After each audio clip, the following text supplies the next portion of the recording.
एक बार हस्तिनापुर के महाराज प्रतीप गंगा के किनारे तपस्या कर रहे थे। उनके रूप सौंदर्य से मोहित होकर देवी गंगा उनकी दाहिनी जांघ पर आकर बैठ गईं। महाराज ये देखकर आश्चर्य में पड़ गए। तब गंगा ने कहा, हे राजन, मैं जहनु ऋषि की पुत्री गंगा हूँ और आपसे विवाह करने की अभिलाषा लेकर आपके पास आई हूँ। इस पर महाराज प्रतीप बोले, गंगे, तुम मेरी दाहिनी जांघ पर बैठी हो। पत्नी को तो वामांगी होना चाहिए। दाहिनी जांघ तो पुत्र का प्रतीक है, अतः मैं तुम्हें अपने पुत्र वधू के रूप में स्वीकार करता हूँ। ये सुनकर गंगा वहाँ से चली गई। अब महाराज प्रतीप ने पुत्र प्राप्ति के लिए घोर तप करना आरंभ कर दिया। उनके तप के फलस्वरूप उन्हें पुत्र की प्राप्ति हुई, जिसका नाम उन्होंने शांतनु रखा। शांतनु के युवा होने पर उसे गंगा के साथ विवाह करने का आदेश दे महाराज प्रतीप स्वर्ग चले गए। पिता के आदेश का पालन करने के लिए शांतनु ने गंगा के पास जाकर उनसे विवाह करने के लिए निवेदन किया।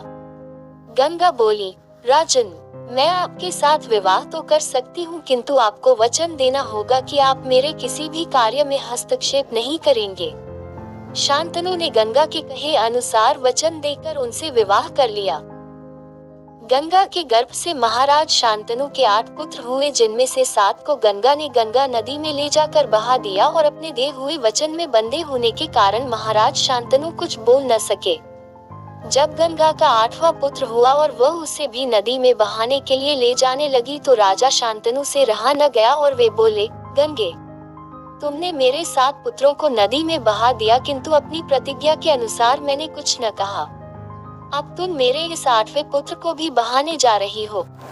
मैं तुमसे प्रार्थना करता हूँ कि कृपा करके इसे नदी में मत बहाओ। ये सुनकर गंगा ने कहा, राजन, आपने अपनी प्रतिज्ञा भंग कर दी है, इसलिए अब मैं आपके पास नहीं रह सकती।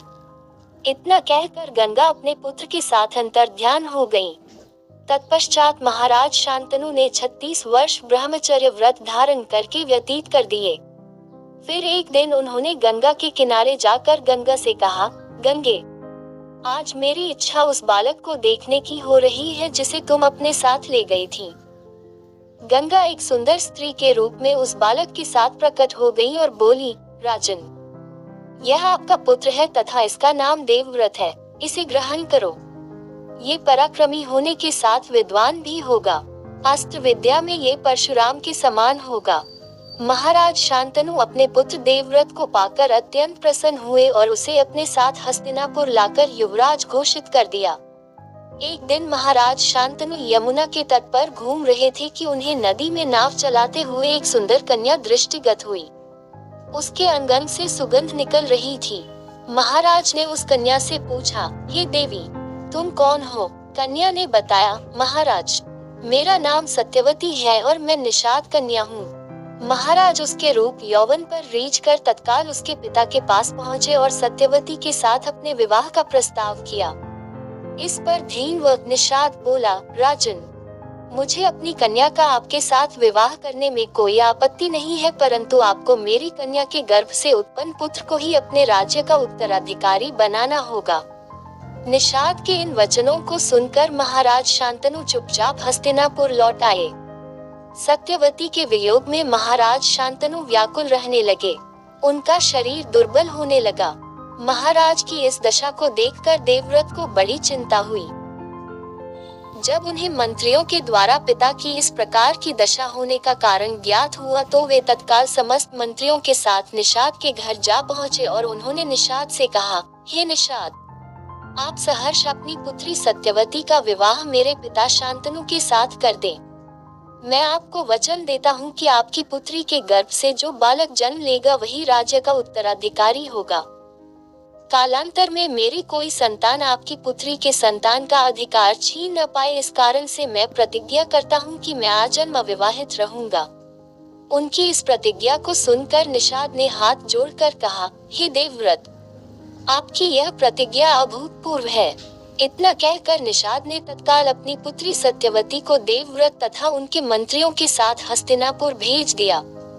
देवव्रत ने अपनी माता सत्यवती को लाकर अपने पिता शांतनु को सौंप दिया।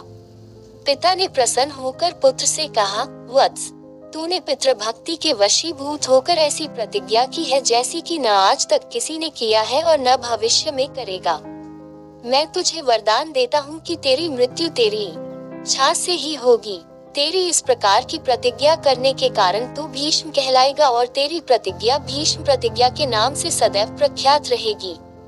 तारांकन गंगा ने स्वयं का परिचय जहनु ऋषि की पुत्री के रूप में दिया, जबकि वे हिमालय पुत्री थी। मैं अच्छी प्रकार से जानती हूँ कि पाठक अवश्य ये समझते होंगे कि गंगा ने ऐसा क्यों कहा, किंतु ये भी हो सकता है कि कुछ पाठकों को ज्ञात न हो कि गंगा जहनु ऋषि की पुत्री कैसे हुई। अपनी इस जिज्ञासा को शांत करने के लिए अगली कथा पढ़ सकते हैं।